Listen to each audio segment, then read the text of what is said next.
The past is where it stays, way back a year ago. I've changed for the better this time. I thought I would never be fine. I strive just to Dreaming of a life in Portugal? Or maybe you're just curious about what it would be like to move here. My family and I began planning for our move way back in 2020. It took 2 more years to make it happen, and it has been quite an adventure.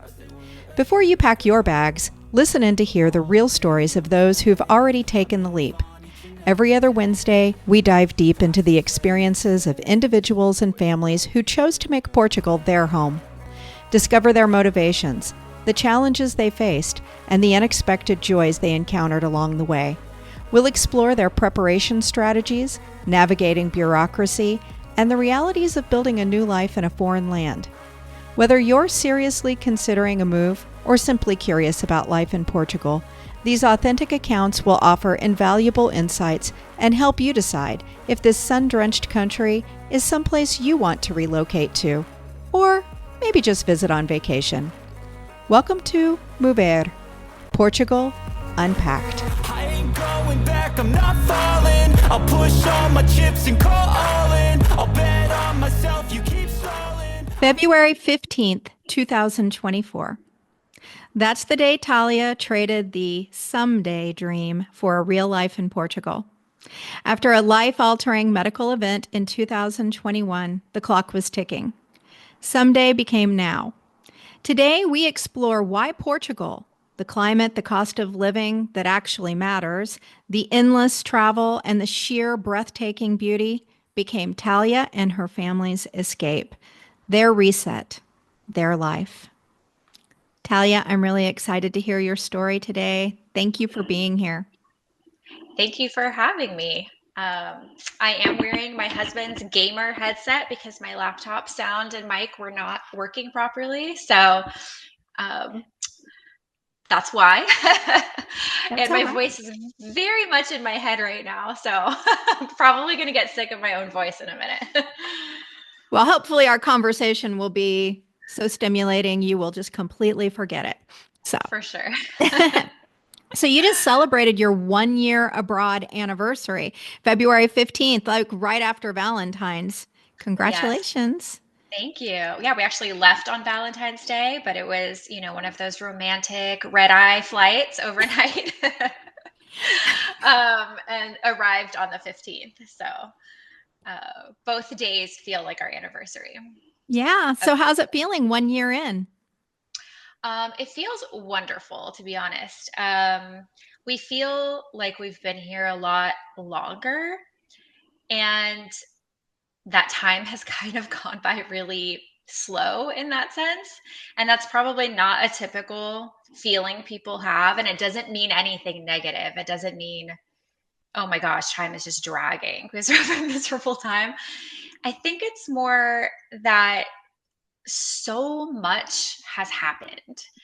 Getting here was such an extreme journey with so many, like, millions of steps. And then once we're here, so much has happened with our rental and buying a car and going to school and all the traveling and the visitors. And I think it's more just like my brain cannot compute that all of that has only happened in 1 year.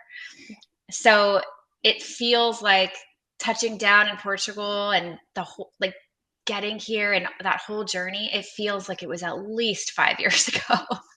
Well, I think that's actually a pretty common experience anytime you have any new experience, right? Like that's the one that sticks in your head and you remember every detail of it. And that's one of the things that I myself have, it's not a struggle, but it is this constant learning. I mean, just like the most learning I think I have ever done in my life. And that Yes. does kind of mess with your sense of time. I agree. Yeah, so much learning, so many new experiences, so many, like it's just so much. And so I think our brains are just like, it just feels like so much more time has passed than it has. It doesn't mean I'm like, oh, I feel like I've been here forever. I don't even speak the language. So you'll always be reminded that you're a newbie here when you go into like any establishment and they don't know English and you don't know Portuguese. But so that's humbling. But no, it just feels like it was a very long time ago that we touched down here. And but it's been yeah, it's been such a busy but incredible year. And of course, the first couple months were stressful.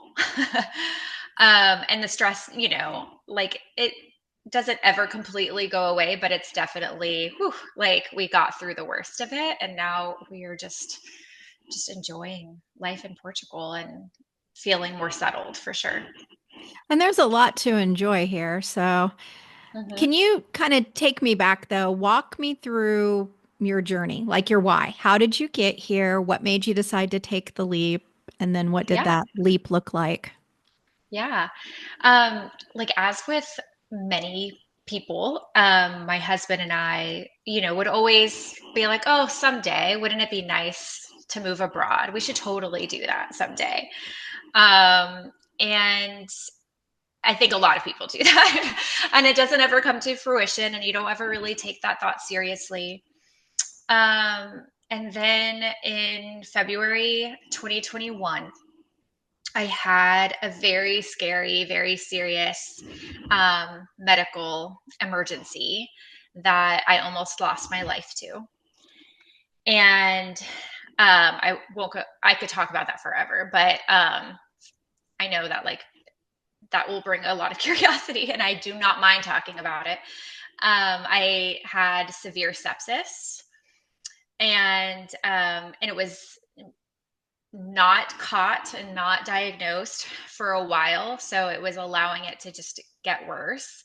And I had some pretty negative hospital experiences leading up to my husband having to find me um, in the midst of a seizure, unconscious, had to call an ambulance. I had multiple seizures getting to the hospital.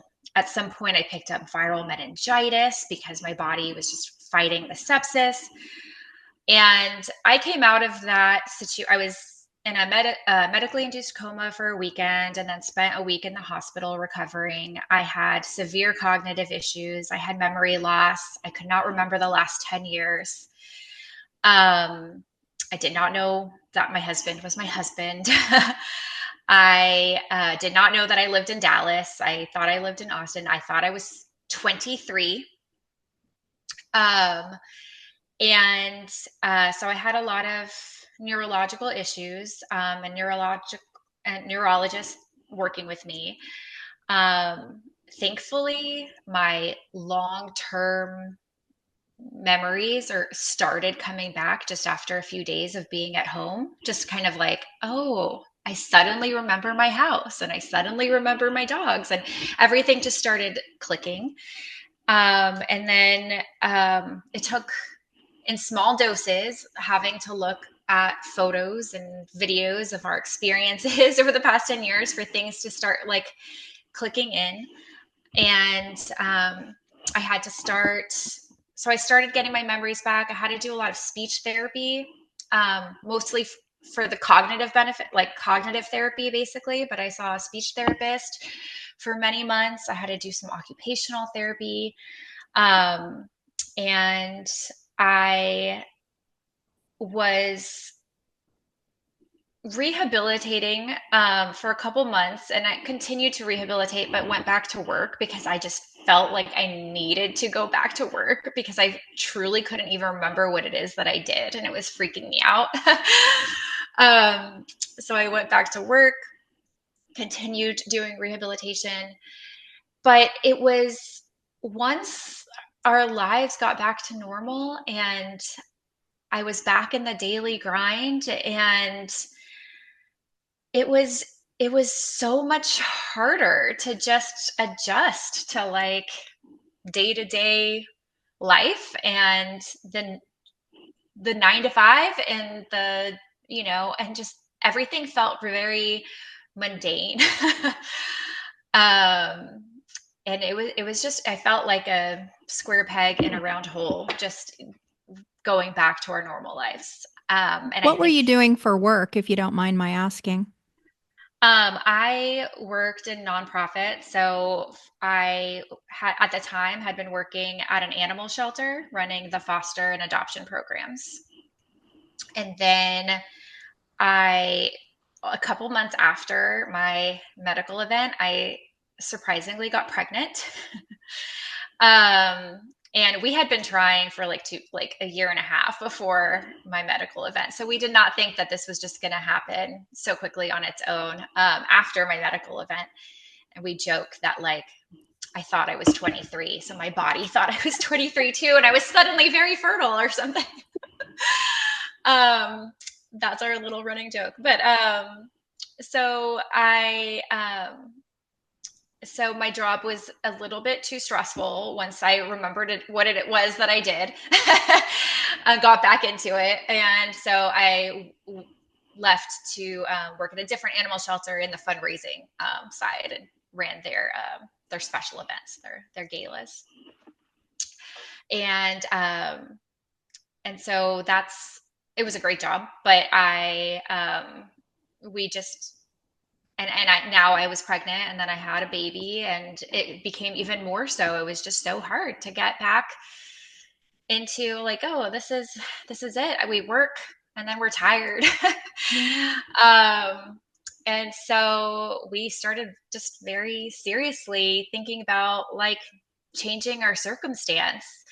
And it just became that much more appealing and motivating to have a fresh start somewhere and not take life for granted, and not just accept like what we're working with, and change it. And we have also a lot of the same motivations as other people regarding political climate and affordability. Like we had all of those same motivations that bring a lot of people abroad.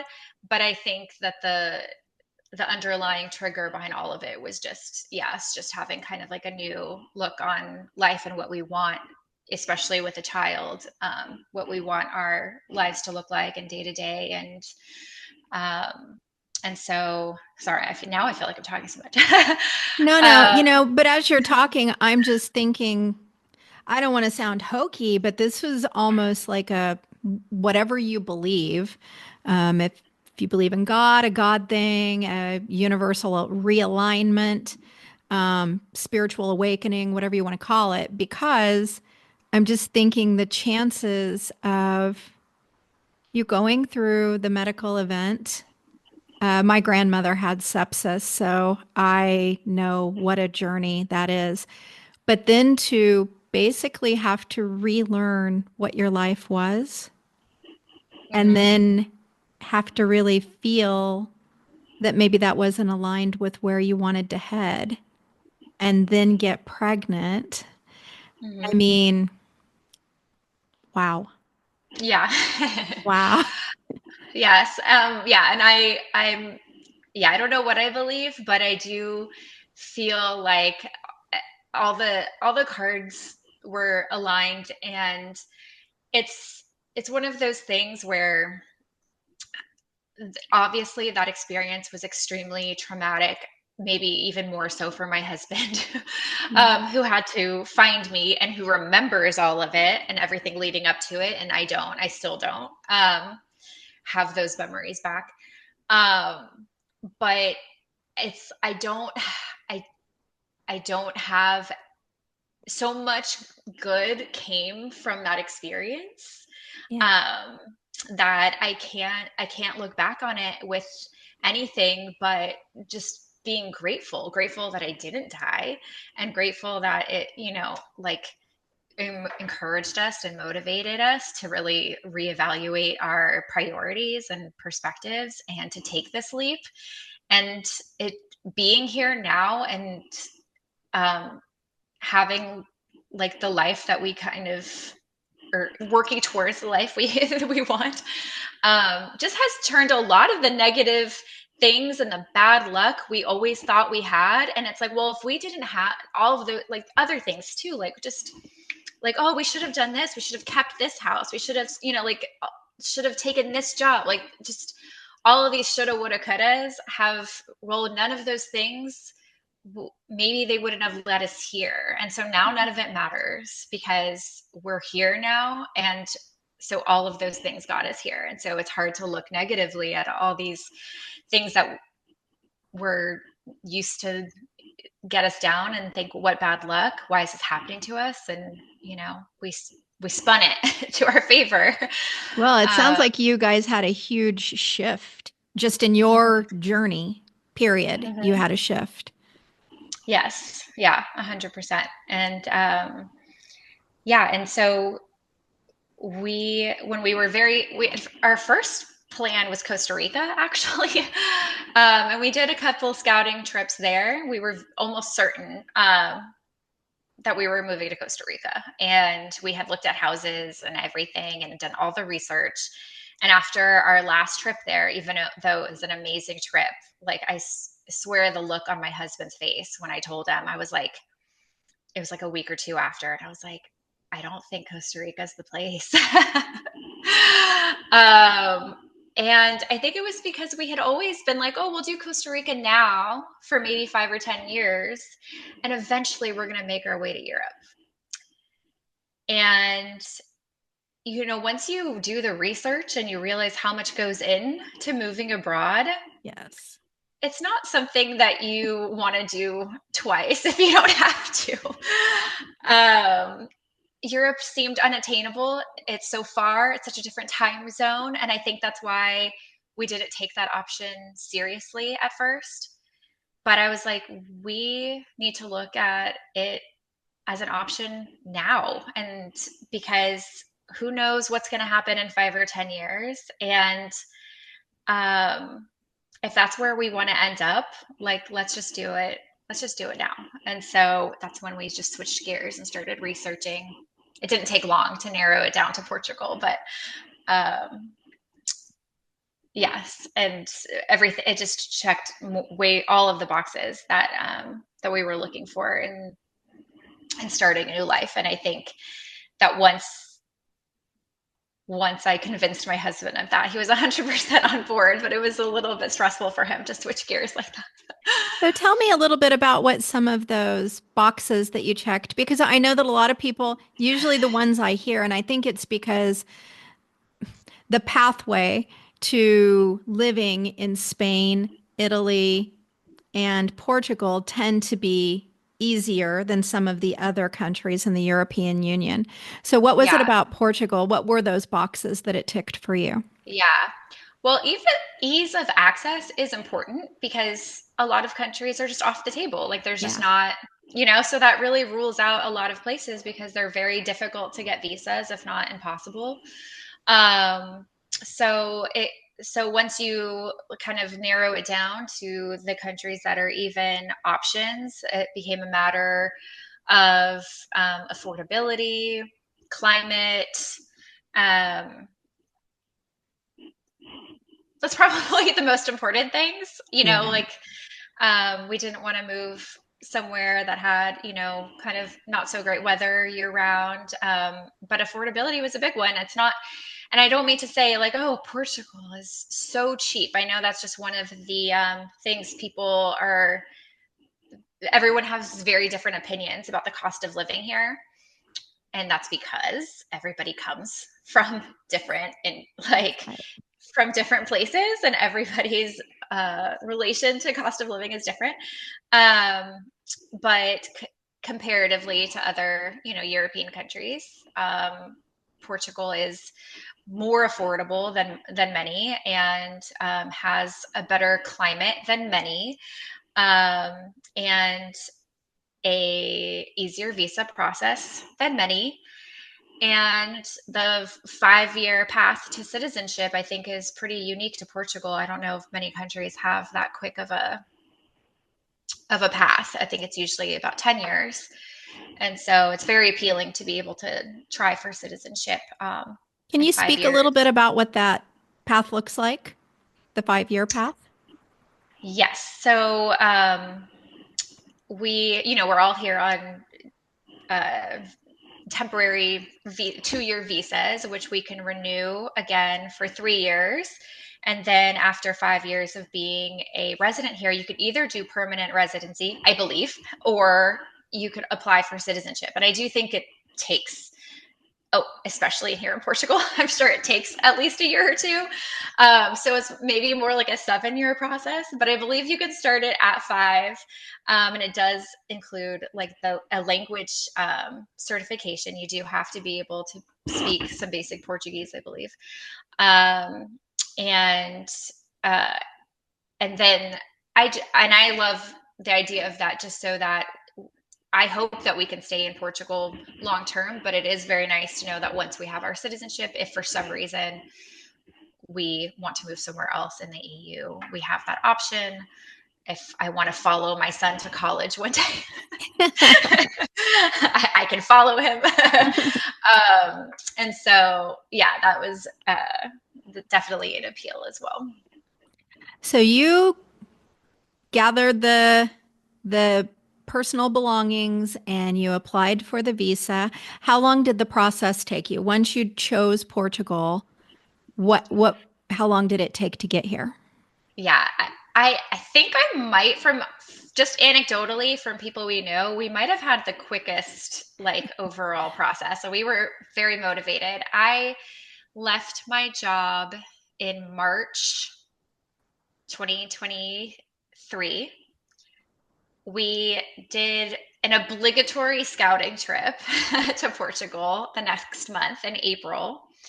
Um, Basically to say that we did, like, we were already pretty sure that we were moving here, but we're like, we should go and explore the country and at least narrow down where we might want to live.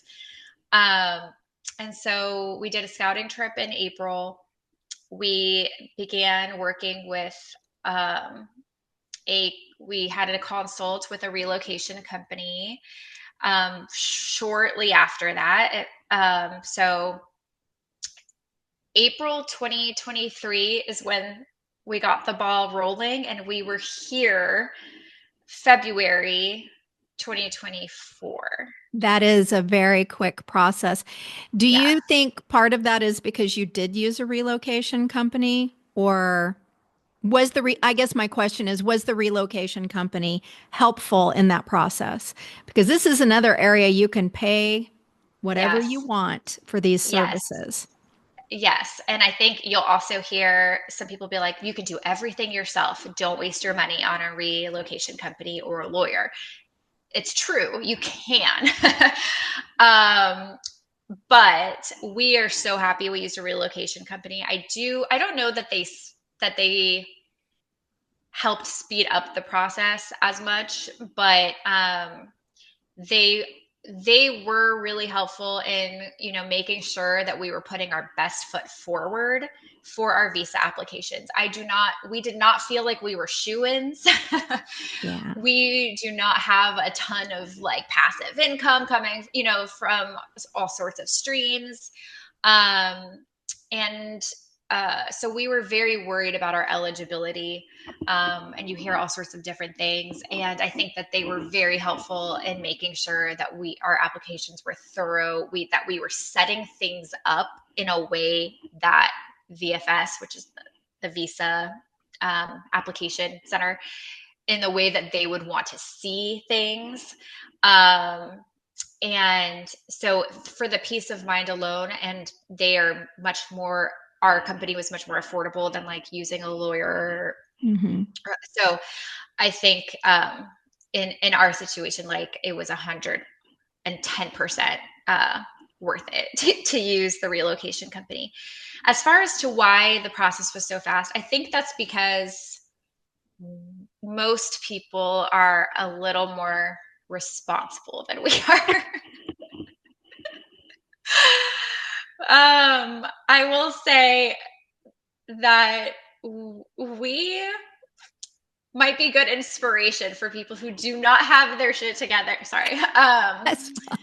I just want to move abroad and then figure it out. I think some people want to responsibly save, work longer in the US and save more before they come, or make sure that they have a very steady passive income source before they come. Like, just making sure they have all their ducks in a row, and financially, and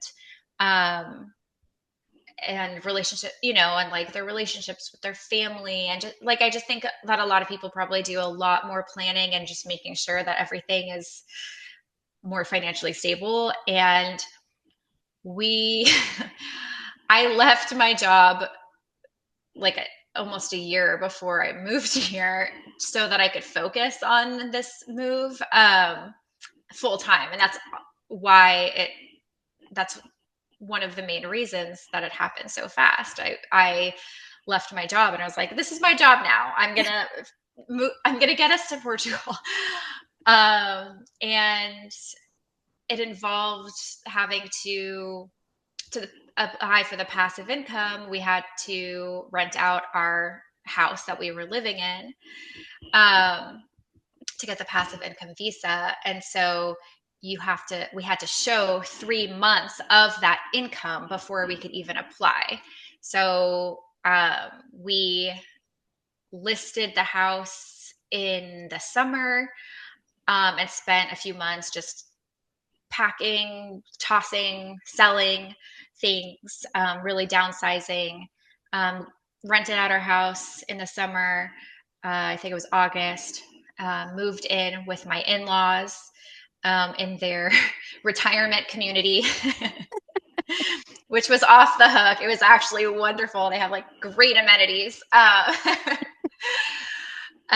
So we stayed with them for about 6 weeks. That was close by our other house, so we could easily kind of get our things over to them, continue to downsize, and then we moved in with my brother in Bastrop, near Austin.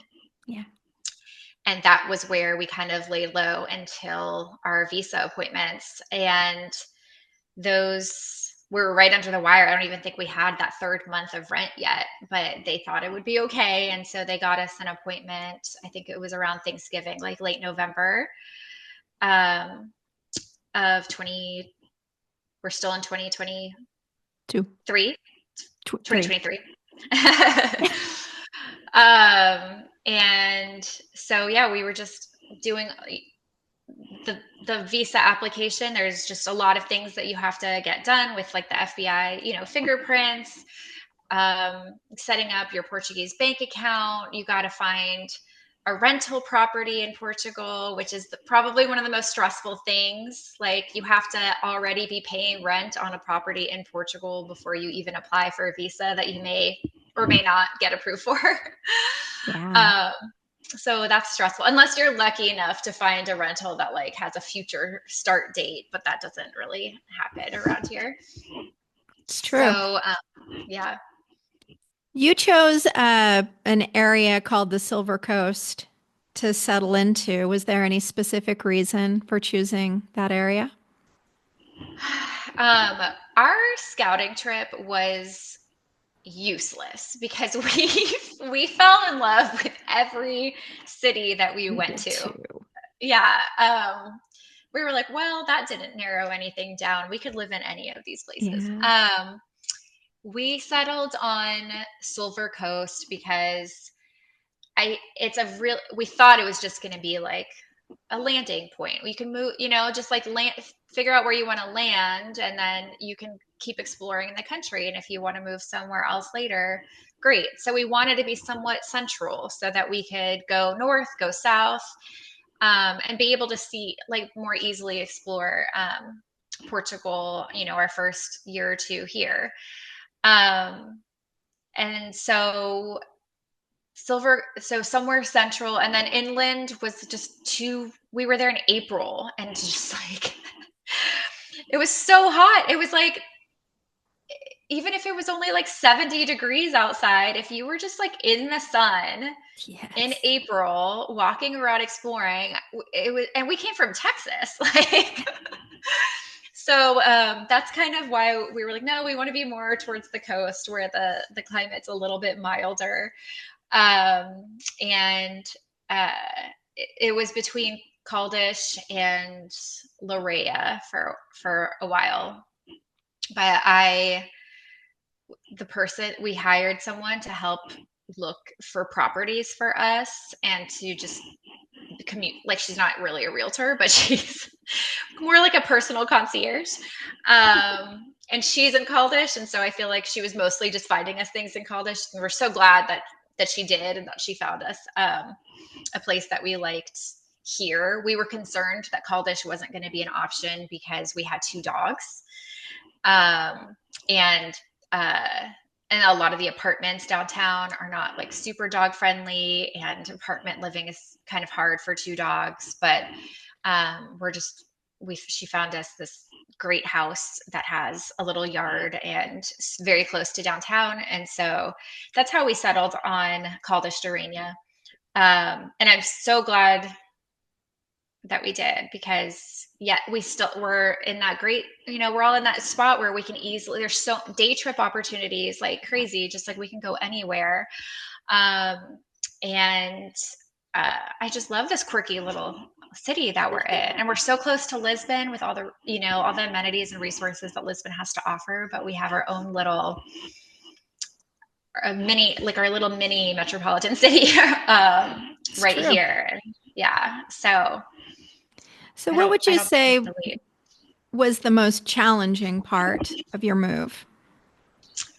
Um, If you had to pick one, because I know there's many, but there is many, and everybody, goes through a very similar visa application process, and it's stressful for everybody, and getting here is very difficult. But for us, we kept saying that if we didn't have 2 medium large dogs that we had to get here, everything else seemed like it would have been a piece of cake in comparison.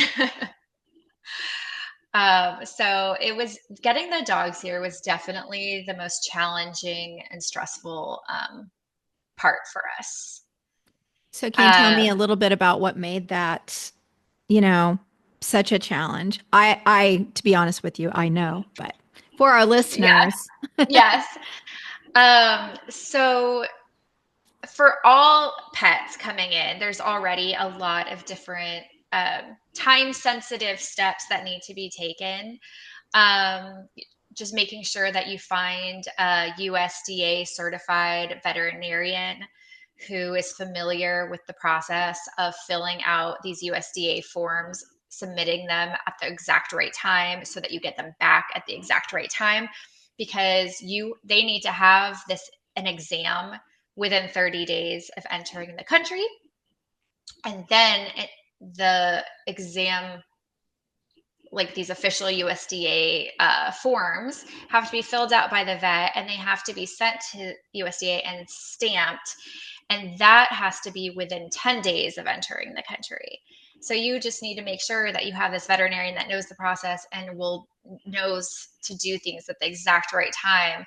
And there's lots of stories about people, like, they're leaving tomorrow and they're like waiting by their mailbox for their USDA paperwork. Um, so that is really stressful. You also have to coordinate with the airport customs on, and letting them know that you're going to be bringing pets, and they have to basically make an appointment for you, and they have to examine your pets upon arrival. And all of this you have to do yourself.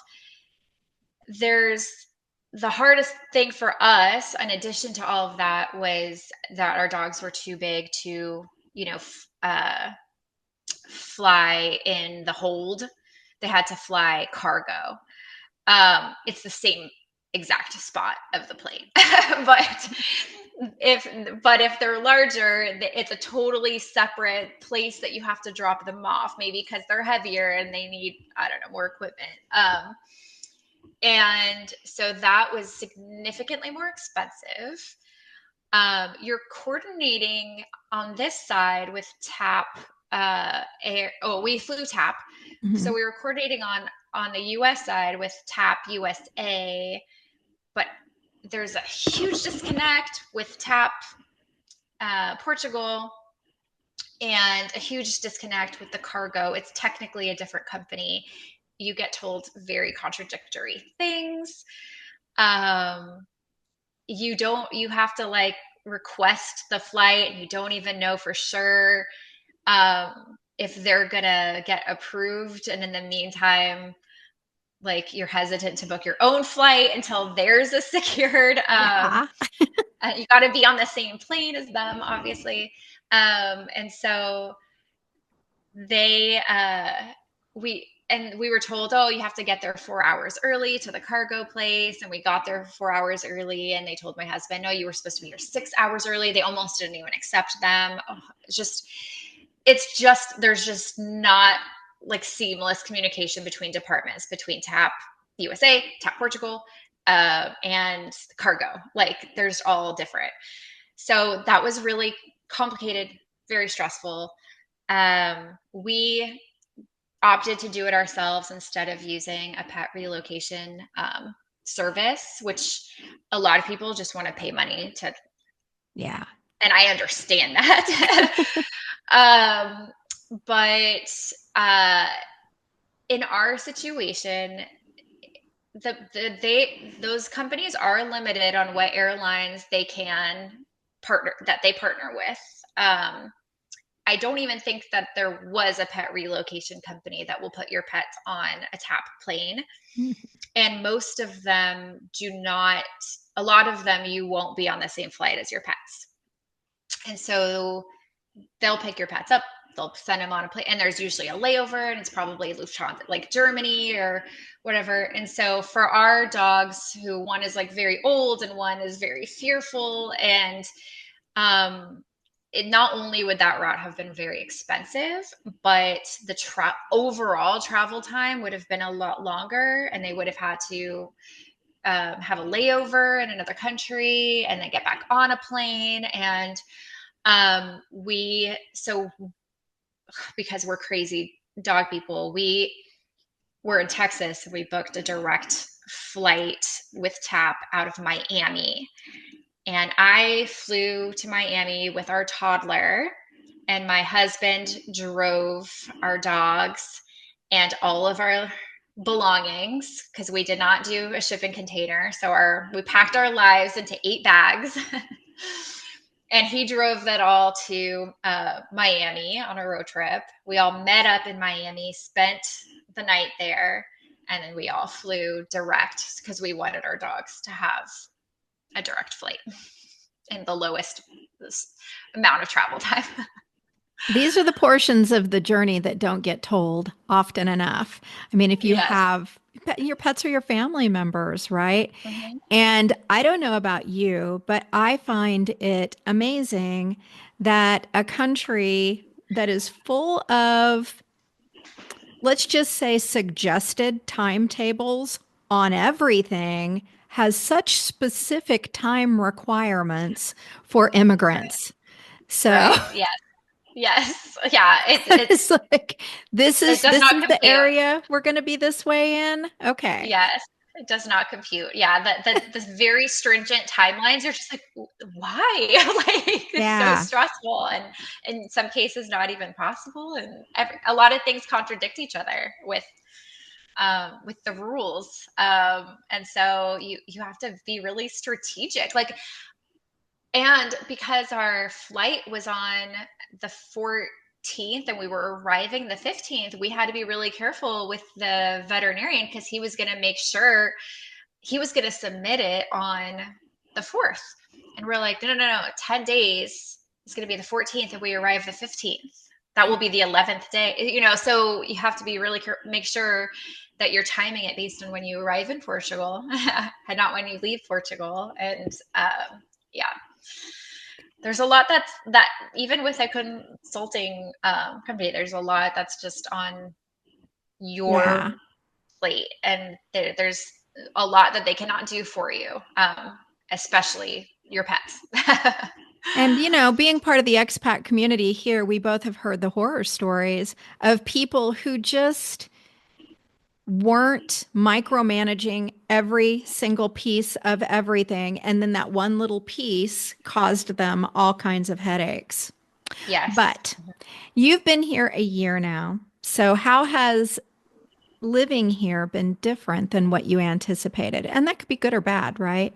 But I think for myself, it was not what I envisioned, but that's not necessarily a bad thing. There were Right. lots of things that were different. So I'm asking you, Yeah. what things were different for you?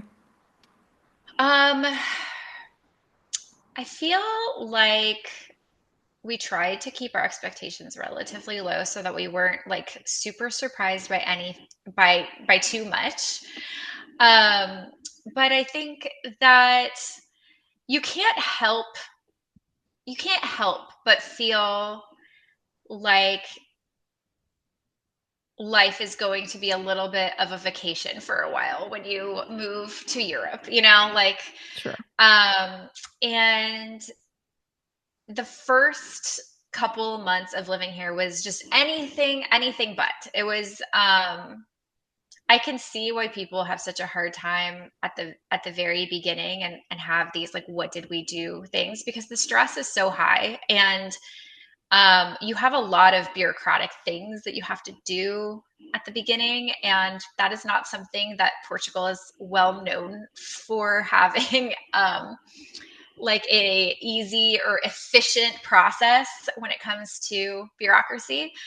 Um, and so I think that no matter what you read and hear, like you're always it's really hard to prepare yourself until you go through it. You just don't know how hard it's going to be until you go through it. You can try to mentally prepare and read and everything, but until you're in it, and until your experience is somewhat different from someone else's and you feel unlucky, and you're always going to be a little bit caught off guard with how things move Well, because here. it can change from place to place, right? I mean, Yeah. this was one of the things that and you and I both saw each other at, I can't remember the name of the agency, the one where you have to go to get vaccinations Yeah. and I just call it the every health time center.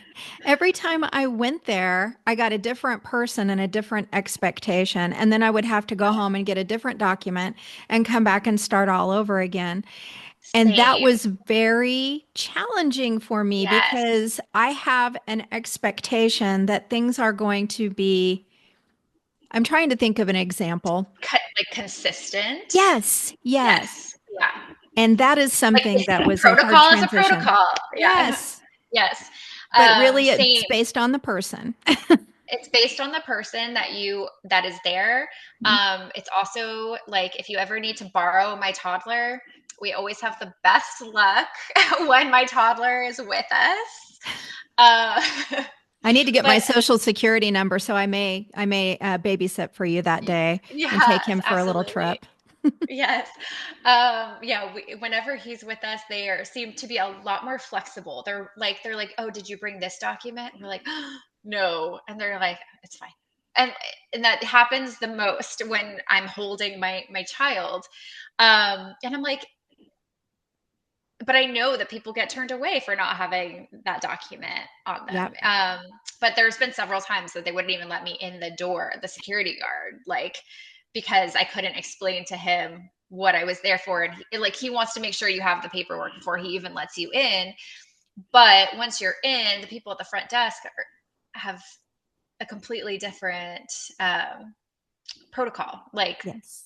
they're much more lenient, and so yeah, it's very inconsistent across cities, across the day that you're there. It's just you can't rely on the same experience. twice, and that's definitely not something that we're used to. And so um, that has been an adjustment. I think there's also just some almost like funny rite of passages that happen to a lot of expats when they move here that are unexpected. Like, I don't know how many of us have had very shockingly surprise energy bills after a few months. Um, it happened to us. It's happened to a few people we know where we got here in February, so it was kind of cold. So we're like, oh yeah, we'll run the heaters, and we're kind of cautious about it. And then like our energy bill comes in and our gas bill, and we're like, oh, it wasn't so bad. We'll keep running the heaters, you know. And then like 4 months later, they actually come out to read the meter, and which they haven't done in months, and they're like, oh, we need to adjust. And then you just get like a 1,000 euro bill out of nowhere because you did not know that that you had to submit your readings, or that they were just going to take the average from the months prior before you moved there.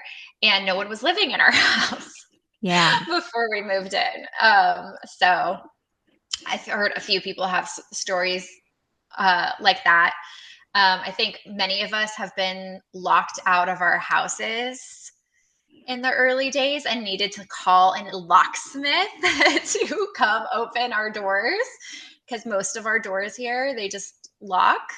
Yeah, when you shut them, they lock When you automatically. shut automatically, and there's no, our houses are very secure. There's no just like back door. Every single door in your house will automatically lock.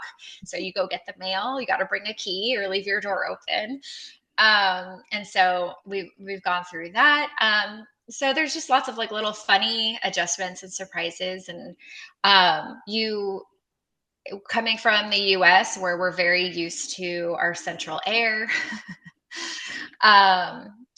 and even Texas, which is like so humid, I've never actually felt what it's like to live indoors in a house that struggles with the humidity, where the humidity comes inside. Yes, it does. Where you live Yes. with it. You Yes, where you have to coexist. live with it. You coexist with it. And yeah, now, you know, you have to adjust. Our lives are like, okay, like looking at our weather app and looking at hour by hour, what is the humidity outside? And then what time of the day do we need to go open our windows to allow the humidity to drop inside our house? Like, it's just very strategic. And you save, you know, utilities are pricier here. We knew that. But it's not only the cost of electricity and gas, it's also that you need to run more electricity here to bring down the humidity in your house. And so you have to have all these dehumidifiers running like all the time. And we shut off our gas. We do not use our heaters anymore. So we bought like electric space heaters, which still like runs up a lot of electricity and it gets quite pricey, but nothing compared to the gas prices here. So When I went back to the United States in the fall, that was the first time I had been back for over 2 years. And it's very hard for me to explain to my family members that there's no other word I can use to describe it except that sometimes things are harder here. So, and that doesn't mean that I don't love being here. It just means that all the things you're talking about is what I mean when I say it's harder. I things we haven't just took done, for granted. yes, I have Yes. not done laundry for a week now because it won't stop raining. Actually, sun's out today. I'm going to be doing a load of laundry when we're done here today. But even that has to be planned out. I mean, there's no dryer. I don't have a dryer in my apartment. Oh, that's hard. And that's pretty common here that you Yeah. don't have a dryer. And you see people with their laundry hung out all the time, but sometimes with the humidity, it takes days for it to dry and then it smells weird. And Yes. I mean, there's just all it. I just remember in the United States, if I was like, oh, my black dress, I wore that to work today, I'm going to need it for the weekend. It was an hour and a half and I had my black dress ready to be put on and worn. And now it is a lot of planning and it is a Yes. lot of preparation just around laundry, you know, and Yes. that's one of many things. And Yeah, it's and it's not a not something, it's complaint. not a deal break. It's not a deal breaker. Right, right. It's not something that like adds so much stress to our lives. It's just these things that we had the luxury of never thinking about before that now we have to think about, that we completely took for granted. And yeah, and it's a little, and it's harder. It's like you can't just live in your house and just do laundry when you need to do laundry. You have to plan these things. You have to plan when you're going to open the windows and when you're going to shut them. Yep. So that you're not running your dehumidifier when you don't need to be. And uh, yeah, Yes. Well, but it's not all bad, right? Because it's not all bad. These things are no, harder. it's There are mostly good. other things that are easier for me Yes, in ways. The walkability is huge for me. We don't have a car. sure. I love the ease of You being don't have able a to walk car? around town. Mm-mm, Wow. no, but I'm impressed. we live right in the city, so Yeah. and that's been. I don't think I've ever had a moment in my life where I was like, I am a 15-minute walk from anything that I need. Yes. And I'm in better shape, Yes. and it's nice. We have a lot of sunshine here this last few weeks. We have not, but Right. Yeah. most of the time we have quite good weather, and just the ease of that. I never realized how far things were in the United States until I went back, and I was like, this is Everything's not even possible. so, yeah, everything is so far apart, and we get so spoiled here that things that are like 15 minutes away are like far. And Yeah. sometimes and it's funny because when we look for resources and doctors and things like that, we're like always just looking like what's in Caldish, like what's in our little town, as if like driving to like Bombarral or Alcobaça, like like I would go that far to go to the grocery store in Texas. Oh, Like, yeah. um, Yeah. yeah, we get so spoiled here that even 10 or 15 minutes is like, oh, that's quite far. And but it's not only is it not far, but the drives here are amazing. Sometimes I love having a reason to get in the car and drive for 20 minutes, whether I'm on the highway or taking the side roads. Beautiful, no matter what. I It love is. driving here, except for downtown areas. I hate driving in Yes. downtown areas. Well, you can come park at my place and then walk. Yeah, I can walk downtown easily from from my house, which I love to do, and I love having that luxury that I did not get to have in the States. To live anywhere where you could be downtown and have this walkable experience was just always out of our price range. So I love that we have that here, that I can walk downtown. I am usually too lazy to walk back up though. You have a It's all toddler. You're getting your exercise in. Yeah, yeah. So yeah, it's all downhill going downtown. So easy, feel really good about it. And then coming back up. I did it a lot at the beginning, and yeah, I got lazier and lazier. Well, or It's you, all uphill. I'm guessing you were pushing that stroller or you had A the, few times. carrying the Yes. child. Yeah. A few times did it with him. That's probably what put me off of it. But So, speaking of like luxuries, though, I mean, I do it without him a lot now because he's in school and I have so much more um, freedom. And that's a luxury that I wouldn't have in the States that I have here. yeah, so that's was going to be my next question. What are some of the best things that have happened to you and your family since moving here? Um, it's so funny. We've we've had some not great things happen to us since moving here, but like they would have happened anywhere, and we'd rather them happen here. So I think some of the best things that happened, and we're so fortunate for the community that we've built here. I think that's just so important for our satisfaction of like feeling like we made the right decision, and just feeling like our lives are, um, we're not just parents anymore. that's in the US, like we don't feel like we had the bandwidth to be more than just parents and like working. And here we have a community, we have friends. And what's really nice about making friends, I was hoping this would happen, but I didn't know if it was like a naive thought, is that it's hard to make friends as an adult. It was very hard for us to make friends in Dallas. We had lived in Austin and had a good group of friends, and then we moved to Dallas, and it was hard those last 5 or 6 years to make good friends. And I was hoping that it would be easier to make friends abroad because there's we're not we're all on the same page. We're all in the same boat. We're all looking for friends. We don't have our families here and our besties from home. We're all here with a fresh start with this very, very significant thing in common Yeah. already that we all got here. And so I was really hopeful that that would allow us to make friends more easily, and it has. And it took, a while to just find those friendships that are those, deeper, like those deeper friendships. Um, but we found our people. We're still meeting new people all the time.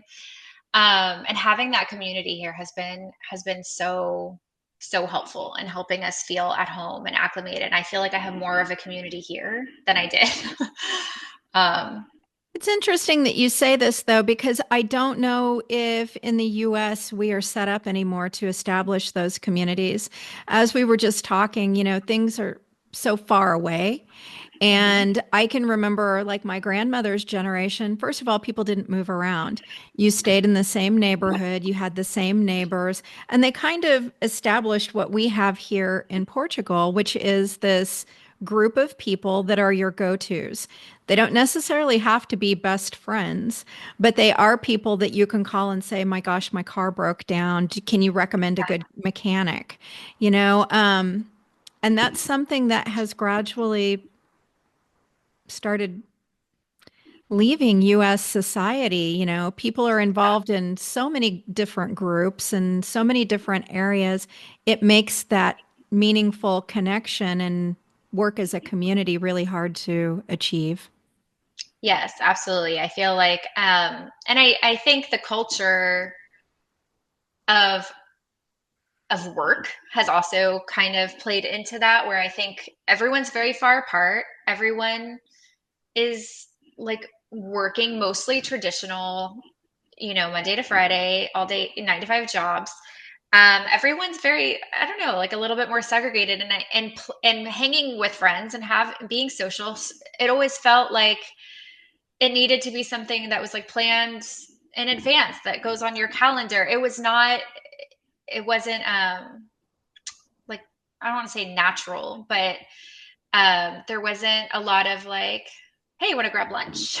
Like it just Yeah, got further and further away from that. And yes, and just feeling like you had that person to call. And a lot of people do have that, and a lot of people do struggle sure, with the sure. idea of moving abroad because they have those communities. Um, and and so it was a bummer that we didn't, but maybe if we had a better, community, if we had all of that in the States, it might have been harder for us to move here. So again, one of those things that we're like, it's okay. It's Yeah, okay that we yeah. didn't have that. We're all on our own journey, right? So this was our journey, but might Yeah. not And be it got everybody else's. Yeah, and it got us here. But I know some people, feel the opposite. They get here and they miss their community, and they feel like they Yeah. had more of that back home. So again, just bringing it back to how relative this whole experience is. And that's why it's kind of important to do your research, but also to like hear stories from people who have similar backgrounds and experiences to yours, as well as not, just because everybody's stories are different, everybody's perspectives are different. It's all relative, what they had, what they're coming to. Like, so it's really hard to decide things based on just one person's experience. So Absolutely. So would that be your advice? Because that's my last question for you. What do you want listeners to know about moving here? What is your advice for people who maybe are on the fence about this and whether it's right for them? yeah, I think that that would be my advice. Is I think that the joining, if you don't have Facebook, you kind of need it to move abroad right now. It's just, Yeah. I couldn't imagine. I'm not even big on Facebook in general, but I couldn't imagine having done the move without it, because there are so many resources on these groups that I feel like there was just so much information that I got from these like expat groups or moving abroad groups. Um, and also being able to connect with people. Like we met up with a couple of people during our scouting trip, just to get more information about what their lives are like here. So it's also just a way to kind of also meet people beforehand, and when you are here, it might feel a little isolating otherwise, finding other ways to do that. But I will say that as helpful as these groups can be, they are also, you have to take a lot of things with a grain of salt, and kind of like it's about asking like the right questions. Again, a lot of things are so relative, and people are very opinionated. And I will say there are some groups you have to be careful. Like if there's just like moving to Portugal and there's 50,000 members, those groups are just full of trolls. Like, And people I don't trying to even, sell stuff sometimes too. And yes, so buyer beware there because yes, like I said earlier with the transition companies, you can pay what you want to pay. yes. And Yeah, sometimes you get good services and sometimes not as good. yes. And so you hear a lots of horror stories about people who hired reputable lawyer and then got completely so it's just, you have to be really careful about the feedback and the information that you're getting. And knowing that everything is relative, like avoiding like vague, like is it expensive in Portugal? Yeah. That's just so relative to based on where you're coming from and how much money you're making and what you consider expensive. And it's also depends on what you're referring to in Portugal. It is it's kind of all over the place what things here are weirdly so affordable and what is strangely just so expensive here. Like like from housing to utilities, um, restaurants, food, groceries, and things like that. There's just some things that you're like, why are raspberries so expensive? But but we don't have to worry about the cost of eggs. Yeah. Yeah. um, so it's yeah, there's some things are more expensive, some things are less. So it's just having very specific things that you want to know the answers to that are not subjective. Yeah. I think is key. Um, and just I highly recommend like when you narrow down like cities that you're interested in, those are kind of like the best Facebook groups to join. The ones that are like Yeah.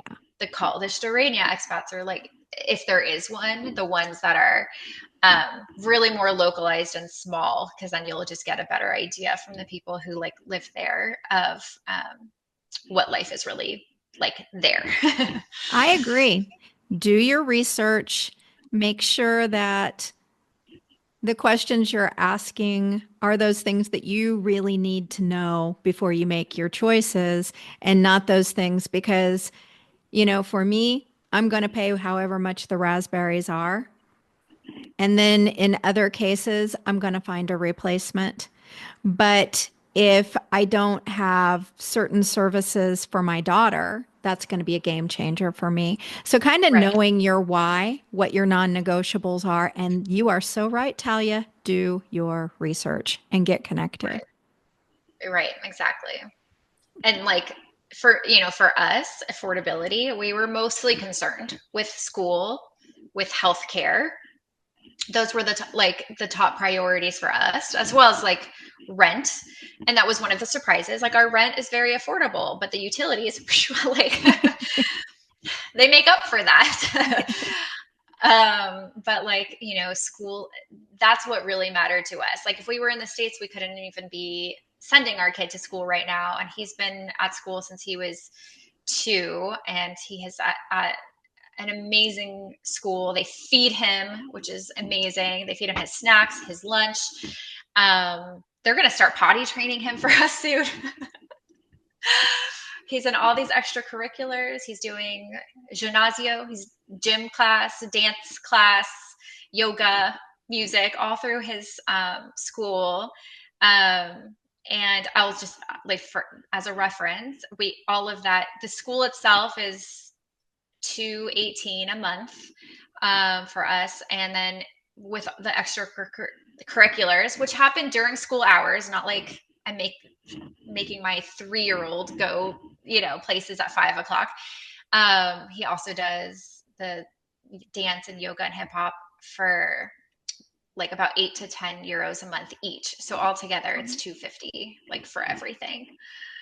I do feel like Portugal is a country that is child centric, and they do try to make things accessible to children.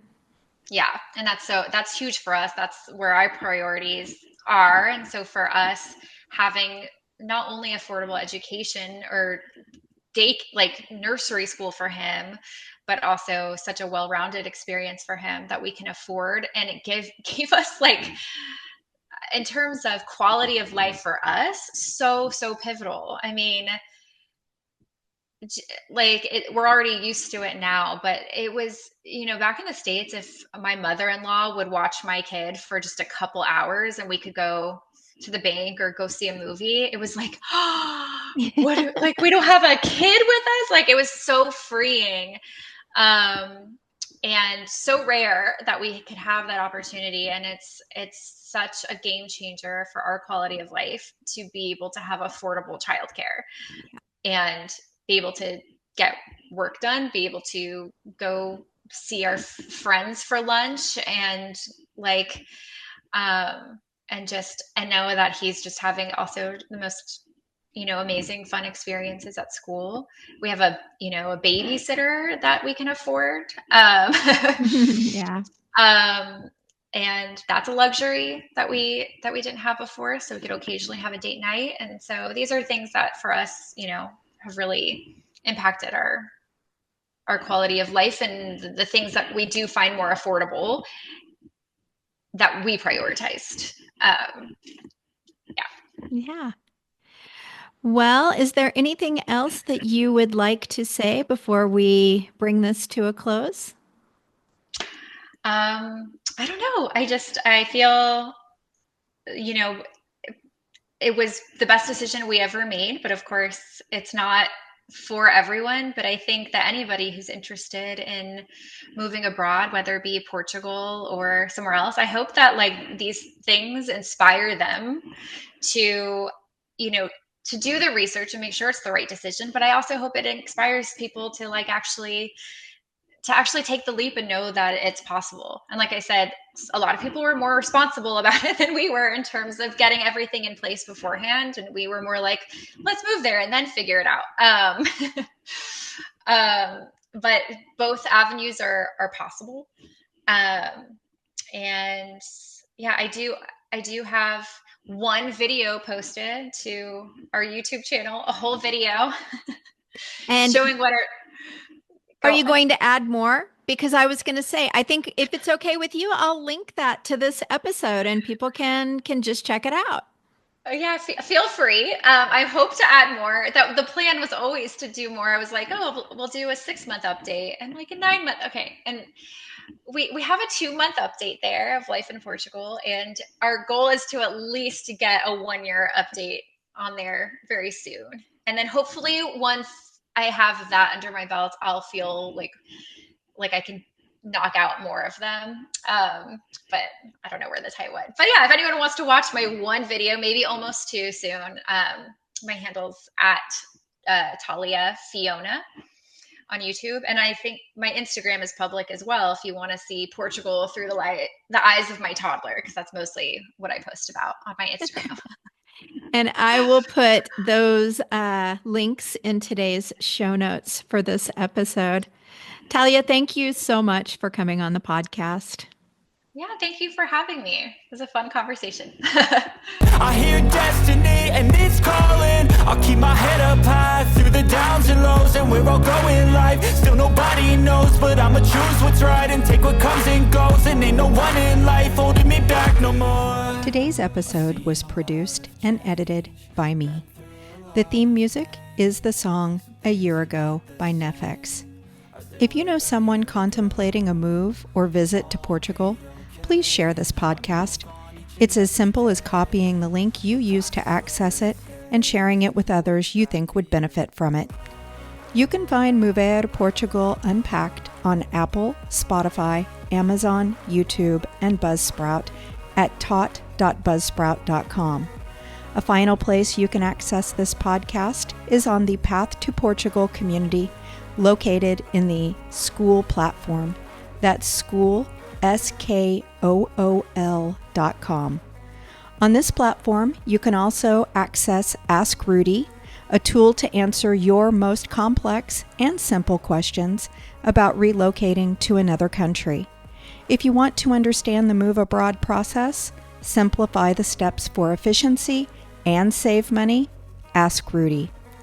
And for those of us wanting this to be part of a bigger life change, the Path to Portugal community also offers the Living Brave program. This is a program offering you the tools to move forward and align your life through brave action, as well as the community support and accountability you've been needing. All links to all platforms can be found in today's show notes and at totspot.com. Be sure to comment, like, and subscribe. Just a gentle reminder, Mover Portugal Unpacked is for entertainment purposes only. It should not take the place of professional or legal advice. The views, thoughts, and opinions expressed by the host and guests are their own. They reflect nothing more than that. All experiences are expressed through the filter of the individual. And hey, this is Portugal. We can all have very different experiences doing the exact same thing here. So please, do your own research and discuss your options with qualified professionals before making this or any other decision. And a final note, any opinions or thoughts expressed during this podcast are not meant to malign any group or organization. This is Melissa LaFleur. Thank you for unpacking today's portion of the Path to Portugal with me.